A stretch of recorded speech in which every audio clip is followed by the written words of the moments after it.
neste momento. Vamos chamar a professora Fernanda Calexani.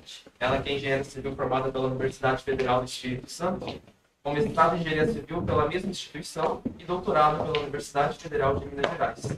Atua nas linhas de pesquisa de estruturas de aço, estruturas místicas de aço concreto e mecânica dos sólidos e métodos numéricos. Professora da Universidade Federal do Espírito Santo e orientadora do programa de pós-graduação em engenharia civil da UFES desde 2010. Foi coordenadora deste programa de pós-graduação de 2020 a 2022, coordena o grupo de pesquisa, análise e experimentação de estruturas, participa de diversas conferências nacionais e internacionais e publicou 38 artigos em periódicos e mais de 60 trabalhos em congressos nacionais e internacionais. Orientou 29 trabalhos de conclusão de curso, 17 projetos de iniciação científica, 20 dissertações de mestrado e orientou uma tese de doutorado. É revisora de periódicos da área de estruturas. Sua atividade de pesquisa tem sido centrada em contribuições para análise numérica e experimental de estruturas de aço e estruturas mistas de aço concreto, incluindo fenômenos não lineares físicos e geométricos, problemas de instabilidades com baixo material de vigas mistas e otimização estrutural de sistemas mistos. No período de 2018 a 2021, coordenou com o auxílio do financeiro da ArcelorMittal, da FAPES e do CNPq, uma pesquisa experimental e numérica sobre lajes melhoradas treviçadas com forma intermitente em perfil formal da fibra. Desde 2021 a 2023, realizou pesquisas sobre o dimensionamento de materiais de revestimentos contra fogo, com o apoio do Centro Brasileiro de Construção em Aço. Destaque-se também a contribuição dada nos últimos 7 anos ao estudo analítico de vigas mistas com proteção externa e que foi bolsista de produtividade da CNPq nível 2 de 2020 a 2023. Vamos todos recebê-la com uma calorosa salva de palmas.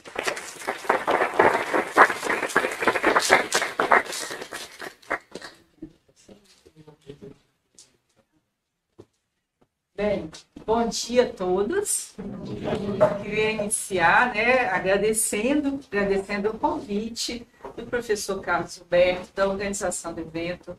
Dizer que é uma satisfação, uma honra estar aqui participando hoje desse primeiro Congresso Brasileiro de Estruturas Mistas. Também gostaria de cumprimentar alguns amigos, meu orientador de doutorado aqui na frente, que fico sempre muito feliz de vê-lo, professor Facuri, professor Luciano, que acabou de apresentar, os meus amigos da UFES, que vieram de Vitória também para assistir, e a todos que estão presentes. Muito obrigada. Bem, o tema da minha palestra é a análise do comportamento e projeto otimizado de lajes mistas. Esse tema ele foi estudado em 2 dissertações de mestrado lá da UFES, da engenheira Mariane e da engenheira Mariana, e eu tive aí uma parceria com o professor Elcio Casimiro Alves, que é o nosso especialista em otimização estrutural da UFES. E também contei com a ajuda da professora Janaína Vale, do Instituto Federal do Espírito Santo. Então, esse foi o grupo de pesquisa que trabalhou nesse tema. A atual crise climática ela é decorrente das altas emissões de CO2 na atmosfera. Isso nós sabemos. E a construção civil ela é um dos principais responsáveis pelas emissões de CO2 na atmosfera. Em 2021, 37% das emissões de CO2 foi devido à indústria da construção civil, sendo que 6% dessas emissões são decorrentes da fabricação dos materiais de construção, no caso do aço, do concreto e etc. Por isso, durante a concepção de projetos, é importante a gente implementar soluções que minimizem os impactos, buscando sempre um desenvolvimento sustentável nas suas 3 vertentes: social, ambiental e econômico. As lajes mistas de aço e concreto, no ponto de vista ambiental, elas reduzem o consumo de concreto em comparação com as lajes de concreto armado convencional. Então, há também uma redução na geração de resíduos e uma menor emissão de poluentes na atmosfera.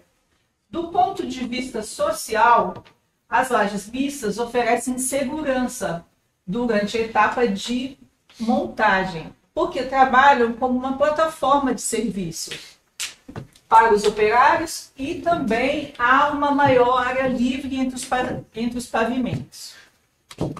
Do ponto de vista econômico, há uma redução de mão de obra para executar essas lajes e também a gente consegue eliminar total ou parcialmente os sistemas de escoramento, o que vai gerar uma economia no orçamento da obra. Por isso, as lajes mistas de aço e concreto elas são largamente utilizadas em sistemas de piso das mais variadas edificações. Basicamente, elas são compostas pelo concreto, a tela soldada e a forma de aço. Eventualmente, você pode dispor armadura adicional positiva no interior das nervuras, trabalhando junto ao deck. Também, se você projetar essas lajes como contínuas, você deve colocar armadura negativa sobre os apoios. A forma de aço ela fica incorporada ao sistema, então, antes da cura do concreto, ela é o suporte para as ações permanentes e sobrecarga de construção. Depois da cura do concreto, ela é toda ou parte da armadura de tração. E com isso, esse foi o nosso tema de estudo. A gente, das duas dissertações que eu mencionei, a gente inclusive já tem artigos publicados.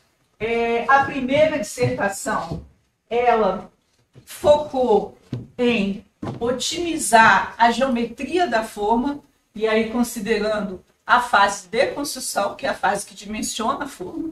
E a segunda dissertação, ela se concentrou em otimizar a laje mista, com as características da laje mista na fase mista, ou seja, no estado de serviço da laje. Da primeira pesquisa, o objetivo dessa pesquisa era determinar a geometria ótima para a forma de aço. As que a gente tem no mercado hoje, elas são as mais eficientes? Essa era a pergunta. Vamos determinar, então, uma geometria ótima para a forma de aço.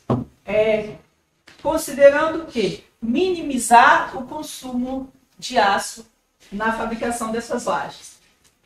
Nós consideramos aqui somente a fase de construção, porque é a fase que dimensiona a forma.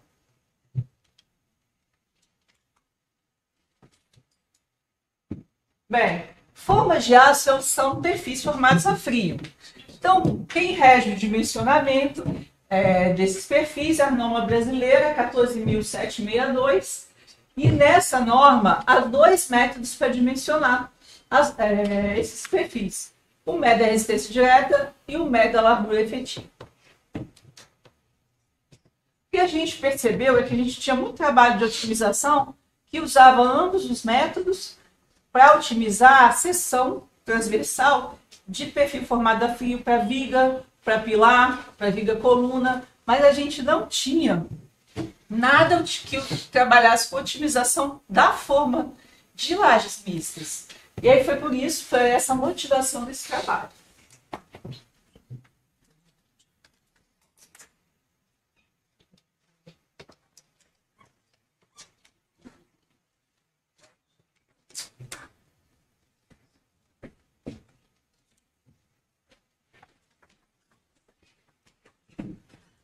O método largura efetiva, ele é um método que você determina a largura efetiva de cada componente da seção transversal, depois a área efetiva, depois os esforços resistentes. Fazer na mão é algo trabalhoso, mas ele é facilmente implementado computacionalmente. Já o método da resistência direta, você precisa de dar como entrada as cargas críticas. a gente trabalhou com os dois métodos na pesquisa. E para o método da resistência direta, a gente utilizou o CUFSM, que faz uso do método das faixas finitas. Então, falando um pouquinho da modelagem que nós fizemos no CUFSM. Primeiro, é importante falar que o CUFSM, ele usa tanto o método das faixas finitas convencional, quanto o método das faixas finitas restringido. O método das faixas finitas convencional, ele determina as cargas críticas com modos com interação. Enquanto o faixas finitas restringido decompõe os modos em modos puros isolados. Também que é importante falar que o MRD ele está calibrado para trabalhar como de faixas finitas convencional, não como de faixas finitas restringido. É importante falar também que as formas elas têm cantos arredondados por conta das dobras, é um perfil dobrado a frio, em que o faixas finitas convencional você consegue modelar os cantos arredondados. No faixas finitas restringido, você não consegue fazer essa modelagem. Também é importante falar que a curva de assinatura do de faixas finitas convencional nem sempre vai te dar mínimos únicos. Nem sempre vai ser fácil você identificar os modos de flambagem pela curva de assinatura. Então, você tem o faixas finitas restringido, que você consegue fazer essa identificação, porque ele já te dá um modo puro. Então, que tem sido mais utilizado recentemente, até recomendado pelo Schaefer, que é o criador do seu FSM, é utilizar o método conjugado, que é de faixas finitas com faixas finitas restringido, que consiste em duas etapas. Primeiro, você faz o modelo de canto reto no de faixas finitas convencional restringido, determina o comprimento crítico de meia onda crítico dos modos puros. Numa segunda etapa, você faz o modelo com canto reto no de faixas finitas convencional e acha os momentos críticos a partir de um comprimento de meia onda determinado na etapa 1. Então, a gente testou os três métodos aqui, mas acabou utilizando esse na otimização. Bem, a modelagem, a gente trabalhou com 4 formas, né? A gente vai fazer esse processo de otimização a partir de 4 formas, 3 delas comerciais. O MF75 da Metform, o MF50 da Metform, o Polidec 59S da Perfilor. Também estudamos modular DEC MD 55.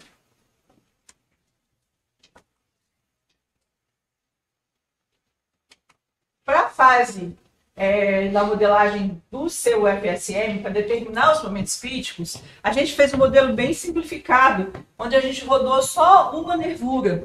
A gente tinha feito estudos prévios que era possível ter precisão rodando apenas uma nervura da forma. Então, nosso modelo no seu FSM ficou esse, com uma nervura de largura igual a largura entre nervuras, e a restrição à esquerda e à direita da seção, uma restrição à translação e à rotação.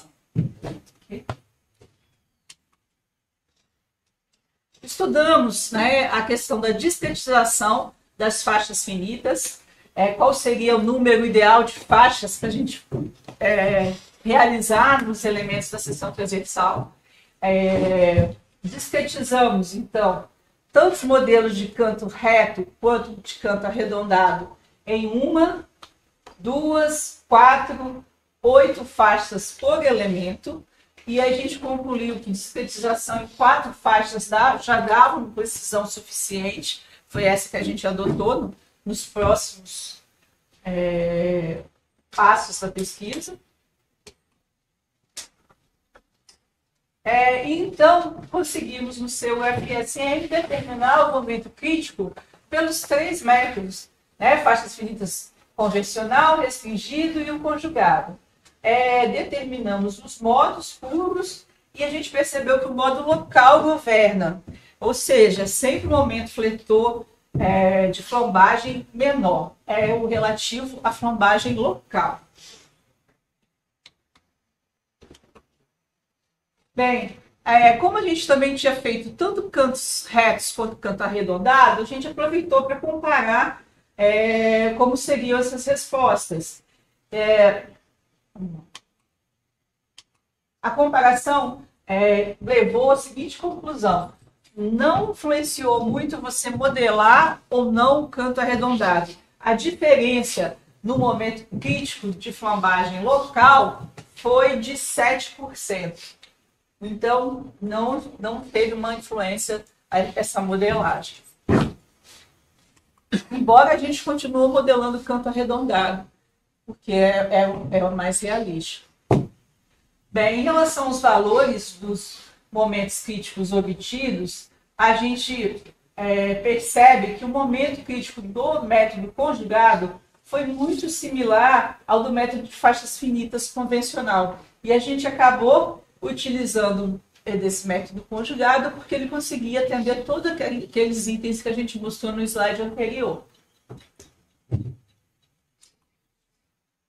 Bem, fizemos aqui um pré-dimensionamento das formas, vamos assim falar, para 3 situações de apoio: o vão biapoiado, vão contínuo de 2 vãos, vão contínuo de 3 vãos. Pegamos aí a menor espessura do catálogo desses fabricantes, que é 0,76 sem a galvanização. O vão, adotamos o vão como o máximo que foi determinado pelo MRD e pelo MLE, só para dar um input e acharmos os valores de momentos resistentes e inércia efetiva. Então, em relação aos esforços resistentes, a gente percebeu aqui, olha, com esse gráfico barra dá para ver também, que o MRD ele fornece previsões de resistência maiores que o MLE para todas as 4 formas que a gente estudou e para as condições de apoio também que a gente estudou. E essa diferença foi aí para a flexão positiva de 3% a 28%, para a flexão negativa de 7,6% a 28%. Então, o que leva para a gente aqui o MRD seja mais vantajoso por oferecer aí maiores valores de resistência. Mas há uma correspondência entre os métodos, né? E tanto um quanto o outro podem ser utilizados no dimensionamento de folgas. Para a inércia efetiva, o mesmo comportamento foi observado. A gente tem o MRD fornecendo valores de inércia efetiva maiores do que as do MLE. Então, ele se mostra mais vantajoso aqui no caso das sessões como as sessões de formas de aço steel deck. E agora falando da parte da otimização, né? A otimização, a aluna, a Maiane, ela desenvolveu códigos em MATLAB, que são, na verdade, rotinas que verificam os estados limites últimos e os estados limites de serviço, juntamente com o algoritmo de otimização. O algoritmo de otimização foi a otimização por enxame de partícula, PSO. As variáveis que a gente otimizou, né? Das dimensões da forma, a gente escolheu otimizar a espessura, que é variável x1, e o ângulo de dobra, a variável x2.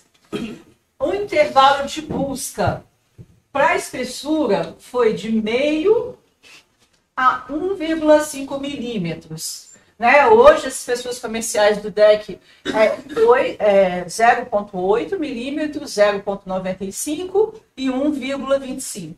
Então, a gente expandiu esse intervalo de busca para meio até 1,5 milímetros. O ângulo de dobra, a gente também colocou um intervalo de busca aqui entre 45 graus a 80, com passo 0,01. E colocamos para otimizar.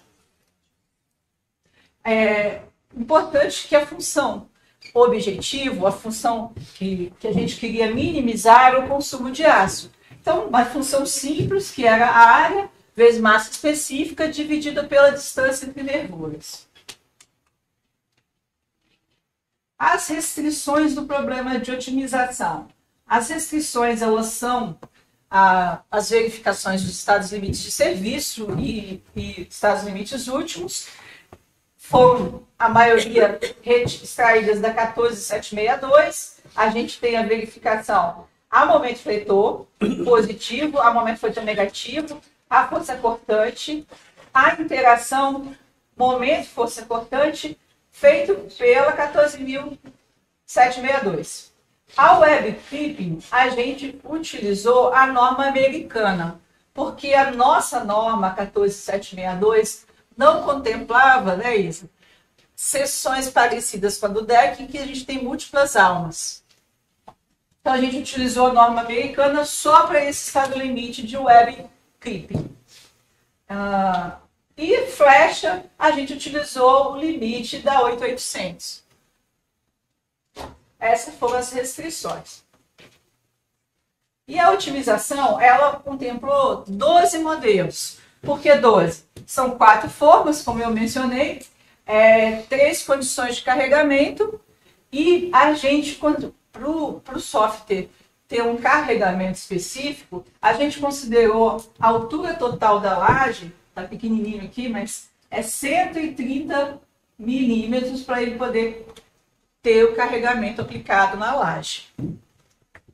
Esses modelos foram rodados e os resultados de otimização para o MRD são aqui explicados, né, são aqui expostos. A gente tem uma tabela, a gente colocou na forma de tabela, onde a gente coloca as características das formas originais. Então, e coloca as características das formas otimizadas, já o nosso resultado de otimização. O que a gente repara? O algoritmo, ele sempre reduziu a espessura inicial da forma. Ele reduziu a espessura inicial da forma e aumentou o ângulo de dobra, que foram as duas variáveis que a gente otimizou.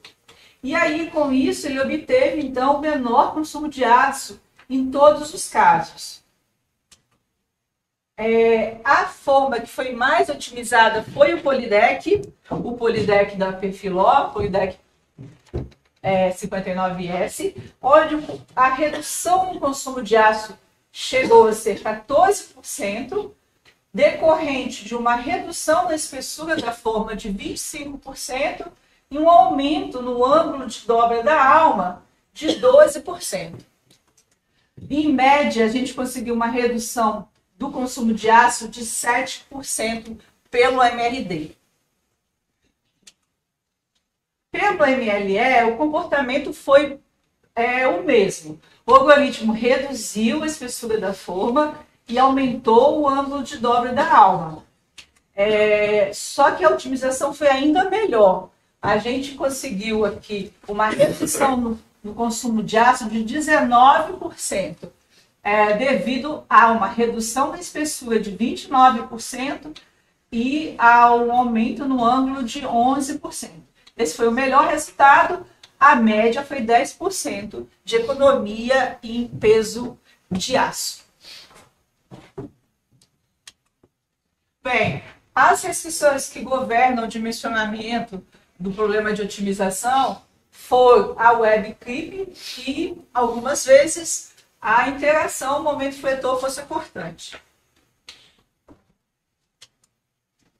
Tanto para o MRD quanto para o MLE. As conclusões dessa primeira pesquisa, então, foi que para achar os momentos críticos né, para dar input ao MRD, a gente pode utilizar o método conjugado, deve utilizar o método conjugado proposto por Schaefer, uma vez que ele fornece resultados similares ao método de faixas finitas convencional. O módulo local ele governa para todas as geometrias aqui de formas analisadas. Houve uma pouca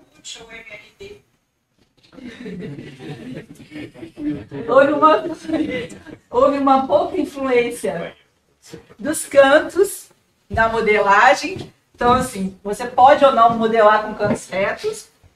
E o MLD ele forneceu valores maiores de resistência e rigidez do que o MLE.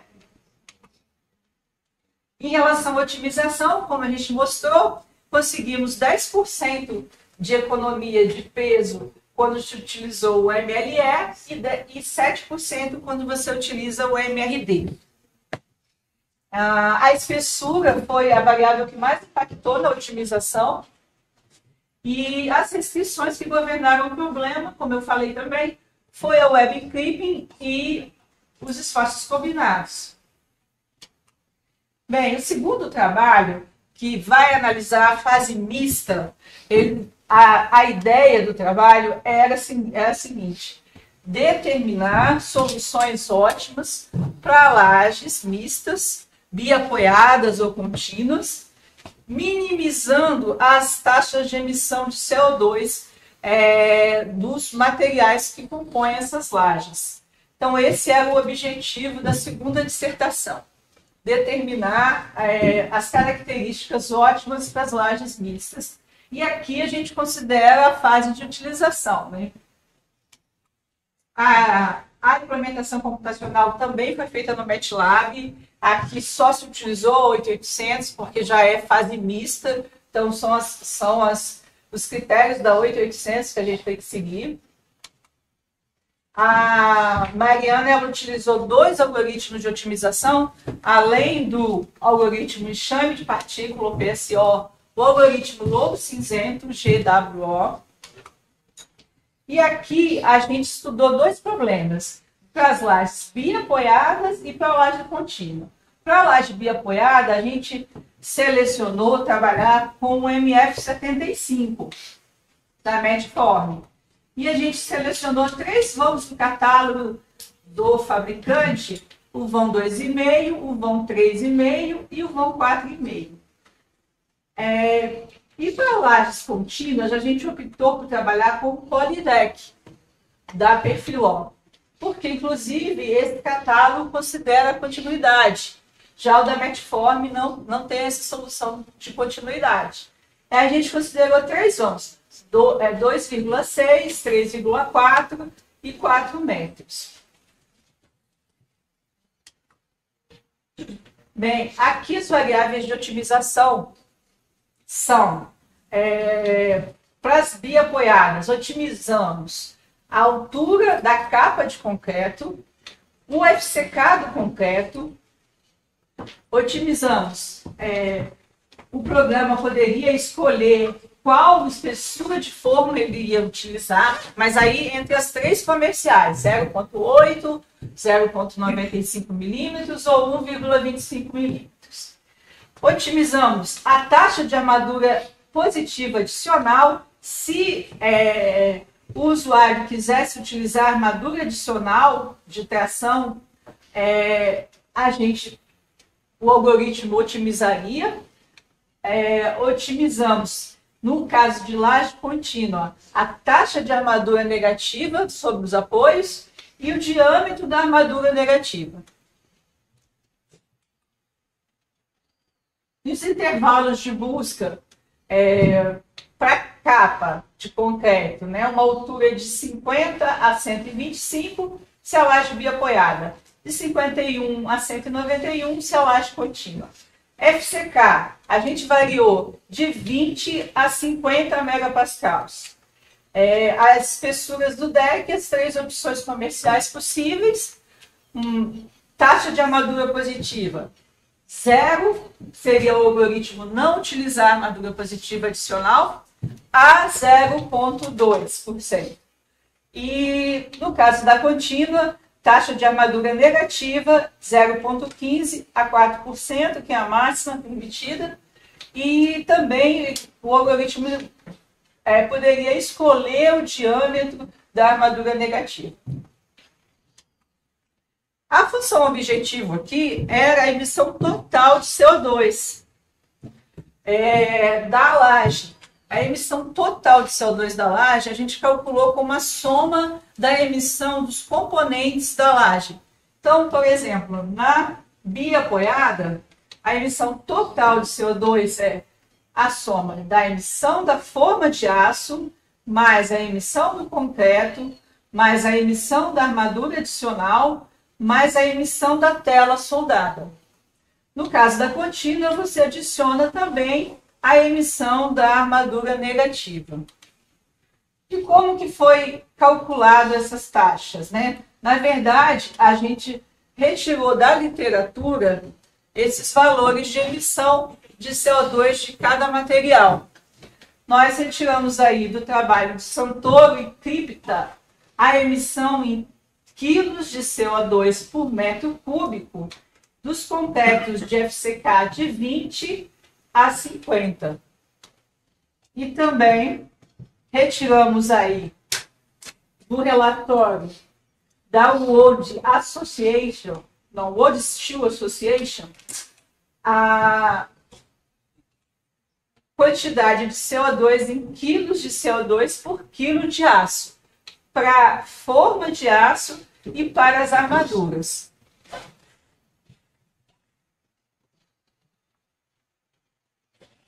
Com isso, a gente conseguia calcular a função objetiva, minimizar as taxas de CO2. As restrições do problema de otimização. Para as lajes biapoiadas, né, a verificação de momento fletor positivo, força cortante, cortante vertical, o cortante longitudinal, a flecha. E para a laje contínua se adiciona a verificação do momento fletor negativo, espaçamento máximo, espaçamento mínimo da armadura negativa e o diâmetro máximo da armadura negativa.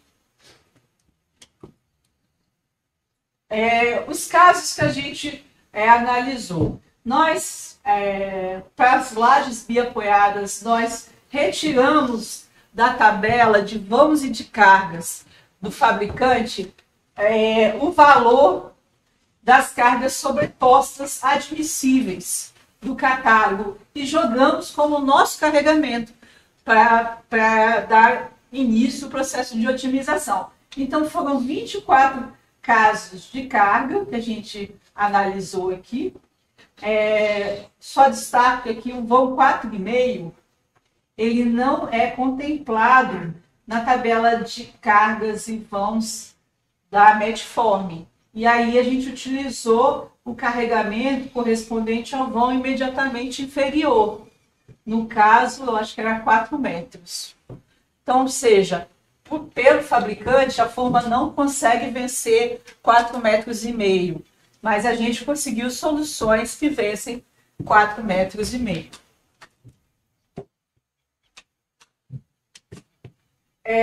Os resultados da otimização, eles foram plotados aqui no gráfico de barras, onde a gente coloca aqui no eixo das ordenadas a emissão total de CO2 do fabricante dividida pela emissão de CO2 da solução otimizada. E aqui todos os casos analisados. A gente tem aqui nessa linha pontilhada, em verde, a relação 1 ou 100%. E a gente pode perceber, então, todas as barras estão acima da linha verde. Ou seja, a otimização sempre forneceu soluções melhores do que as soluções do fabricante aí da Metform. E que chegou até para maior otimização, que foi para a forma de 1,25, que, olha, a solução do fabricante emite 54% a mais de CO2 que a solução otimizada. Nós fizemos também uma análise das emissões de cada componente da laje mista. Quem que emite mais CO2 na sua fabricação? O concreto? A forma? Nós colocamos nesse gráfico de barras as emissões por componente. E a gente pode perceber aqui, olha, esse laranjinha é a emissão da forma. Essa segunda faixa aqui, ó, é a emissão do concreto. Aí a gente tem mais em cima a emissão da tela. E também temos da armadura adicional. Na sequência, em ordem de emissão, quem mais emite é a forma de aço, depois o concreto, depois a tela soldada e, por último, a armadura adicional positiva. Foi interessante aqui que em quase 100% dos casos, foi 96% dos casos, o algoritmo utilizou a armadura adicional positiva, o que não é muito comum na prática. As pessoas só utilizam o deck mesmo como armadura positiva. E aqui o nosso algoritmo, ele adicionou barras de armadura nas nervuras. Mas isso para laje biapoiada. Nós analisamos também com que frequência as variáveis de otimização foram selecionadas. Então, a gente percebeu que espessura da capa de concreto. O algoritmo ele selecionou a menor espessura na maioria dos casos, que era de 50 milímetros, né, acima da forma. Outra variável, espessura do deck, da forma de aço. Quase 100% dos casos, ele escolheu a forma de menor espessura. Né? Já que a gente viu que a grande responsável pelas emissões é a forma. Taxa de armadura positiva adicional, que ele mais selecionou foi a maior taxa possível do nosso intervalo de busca, 0,2%. Em termos de FCK, o algoritmo sempre selecionou para a laje biapoiada o FCK menor, o FCK de 20 megapascals.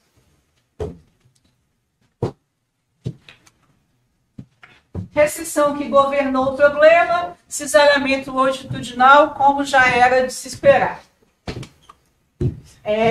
Lajes contínuas. Nós também rodamos, né, aqui com a forma do Polydeck, extraímos do catálogo do fabricante os carregamentos, né, a carga sobreposta para esses 3 vãos. Só para alguns casos aqui do voo de 4 metros, a gente não tinha nenhuma solução do fabricante, então a gente tomou o carregamento do vão imediatamente inferior. Aqui também temos as soluções, os resultados plotados, né, com a razão emissão do fabricante sobre emissão da solução otimizada. A gente percebe em grande maioria a nossa solução otimizada bem melhor do que a do fabricante, né, chegando aí até ser melhor em 42%, ou seja, o fabricante emitir 42% a mais de CO2 que a solução otimizada. Só teve 6 casos no vão de 4 metros em que a solução do fabricante seria melhor, mas é porque a gente não tinha, na verdade, a solução do fabricante. São aqueles vãos que a forma não vencia. Bem, a análise componente por componente deu bem similar ao caso das lajes biapoiadas. Quem mais emite CO2 na sua fabricação é a forma de aço, depois o concreto, depois a tela soldada, porque ela é usada em toda a área da laje, depois a armadura negativa e, por último, a armadura positiva. Porque aqui, nesse caso de lajes contínuas, o algoritmo não selecionou a armadura positiva adicional. Selecionou poucas vezes. Vamos falar disso agora. Né? A frequência com que as variáveis foram selecionadas, a gente tem espessura da capa de concreto. Várias espessuras foram selecionadas, não somente a menor, 51, 61, 71, 81, 91 milímetros. E espessura da forma de aço, 0,8 milímetros foi selecionada em todos os casos. Né? O algoritmo sempre trabalhou com a menor espessura de forma. FCK, o algoritmo aqui escolhe maiores FCKs quando a laje é contínua. A gente tem FCK de 30, 35 e 40. Taxa de armadura adicional positiva. O algoritmo, na maior parte dos casos, não colocou armadura adicional positiva porque a laje é contínua e quem estava governando era um momento fletor negativo. Não adiantava inserir armadura positiva adicional, porque não ia ajudar no dimensionamento. Taxa de armadura negativa, o algoritmo selecionou mais uma taxa de 0,45, 0,5%. E o diâmetro mais selecionado para armadura negativa foi 6,3. A restrição que governa aí o processo de otimização, lajes contínuas, é o momento fletor negativo na maior parte dos casos e em poucos casos o cisalhamento longitudinal também governou. Por fim, a gente fez uma análise comparativa. Se a gente tivesse o mesmo exemplo, com as mesmas características de laje, carregamento, geometria, e só mudasse a condição de apoio, considerasse o vão simplesmente apoiado ou um vão contínuo, dois vãos contínuos, como que seria esse comportamento em relação às emissões de CO2? Então, a gente rodou um exemplo com essas características, que estão aqui, sobrecarga 2,5, carga permanente 1, vão 5 metros, que é um vão bem alto, e utilizamos o Polydeck 59S, e o que a gente achou, né? Colocamos aqui as características obtidas para as 3 situações de condições de apoio, e o que a gente concluiu? A gente calculou a emissão de CO2 por metro de laje. E para esse exemplo, a gente percebe aqui a biapoiada 44 kg de CO2 por metro, a contínua com 2 vãos 57,17 kg de CO2 por metro, a contínua com 3 vãos 54 kg de CO2 por metro. Então você percebe, a gente percebe um melhor desempenho da laje biapoiada, emitindo menor quantidade de CO2 aí por metro. Então, em relação à questão de emissão de CO2, fazer o sistema como biapoiado se mostrou mais vantajoso. Agora, a gente sabe que às vezes é necessário projetar como contínuo quando você quer controlar a fissuração ou você quer controlar deslocamento. A gente vai precisar de uma laje contínua. Mas, preferencialmente, pensando em emissão de CO2, o sistema biapoiado foi melhor. Vamos para a conclusão. As conclusões desse segundo estudo foram, né, que a otimização, ela otimizou as soluções em até 54%, vamos falar assim, de menor emissão de CO2. Os componentes que mais contribuem em emissão de CO2 na laje, em primeiro lugar, forma, depois concreto, tela de fissuração, armadura negativa e armadura positiva. A forma de aço mais selecionada pela otimização foi a de menor espessura. O uso da armadura adicional positiva só apresentou vantagem se a laje for dimensionada como biapoiada. E lajes biapoiadas utilizaram menor FCK, enquanto lajes contínuas, o algoritmo selecionou FCKs maiores, de 30, 35 e 40 megapascals. Por fim, essa última análise que eu acabei de mostrar, a gente chegou à conclusão de que as lajes biapoiadas são mais interessantes do ponto de vista ambiental. Essas são as principais conclusões.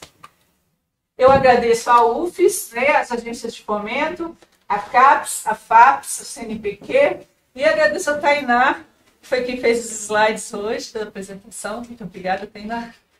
E aí, me coloco então à disposição aí para dúvida. Obrigada.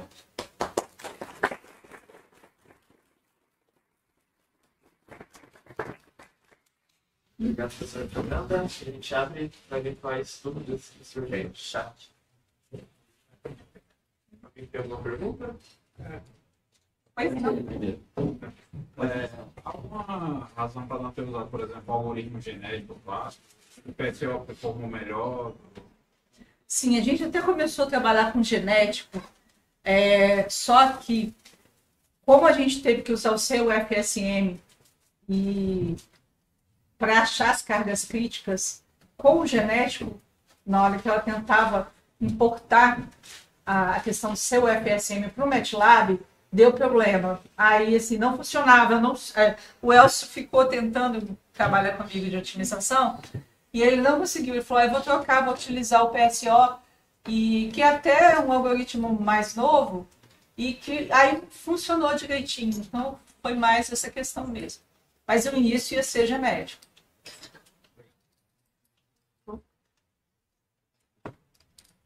A minha dúvida é um pouco mais conceitual. Os dois trabalhos se usaram funções objetivas diferentes. Eu queria entender se, por exemplo, no terceiro estudo seria possível avaliar duas funções objetivas ao mesmo tempo, se existe alguma técnica para fazer, ou eu teria que compatibilizar as duas numa mesma equação, ou se não existe solução para um problema desse tipo.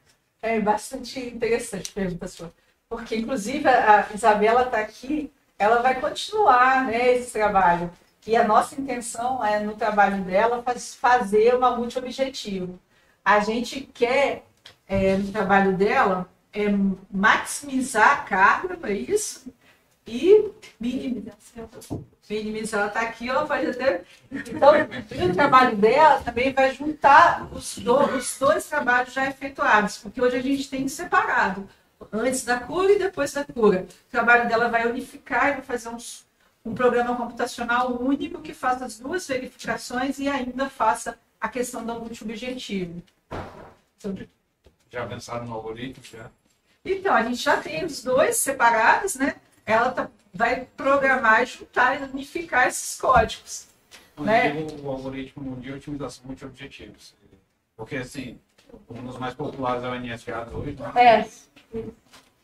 Um algoritmo genético também, talvez apresente as inconvenientes. A Isa não vai apresentar nesse congresso, mas quem vai apresentar é o Elcio nos jornais, né? A gente já tem testes da multi-objetivo, né? Usando esse algoritmo que você acabou de mencionar. Vai ser feito na dissertação dela.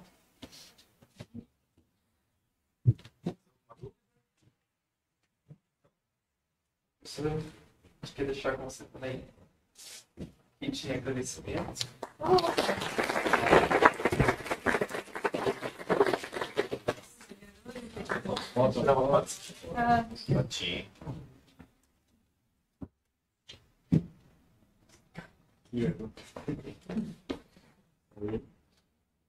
Ai.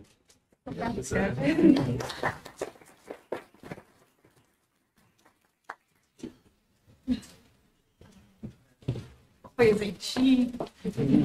Pessoal, obrigado novamente. Então, a gente vai descer para o COF e depois a gente vai ter as sessões técnicas, tá? A presencial vai ter aqui, tá? Que já está aí os trabalhos aqui na pasta e a remota lá no auditório, tá bom? Todos convidados para o nosso break.